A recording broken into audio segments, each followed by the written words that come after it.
Hi, I'm Randy Downs with Downs Septic and Drain Service. This project started with a home inspection which is required. During that test, his system was deemed to be a failure. The county came out, tested the soils, and determined the style of the system. And in this case, it is going to be a off-lot discharging system. There is a drainage ravine out the rear, which we're going to discharge into. When we started the process, this is one of the typical drawings that we have to do. Show the size of the lot, the location of the house, the wells. He also has a cistern here. This was reviewed and then stamped and approved before we could start working here. So typically we can install a septic system in one day.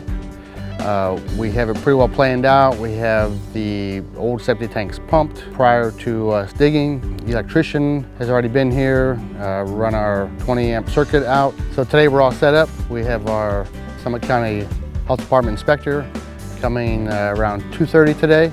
We have our tanks delivered around 1. He will come in, inspect all of our connections from where we tied on to the original line and check all of our connections out of the system and make sure everything is up to his code, and then give us the big okay, and then we are ready to backfill. So typically we run new pipe from the outside of the house out to our new septic system. In this case, we were restricted by a patio, so we found an area where the pipe was good, tied onto it. Some other things that may happen to us is rain. The high weather, we want to get it done in one day if possible. And typically we return, depending on the weather, anywhere from a month to 3-4 months.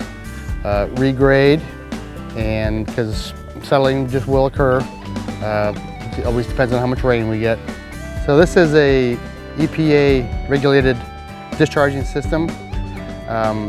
We do have to have a service contract for the life of the system, and then typically we come out every 6 months, check the air compressor function, change the air filters, ensure that the ultraviolet light is clean and in good working order, and then we send the report to Summit County Health Department just to ensure everyone that this system is functioning properly.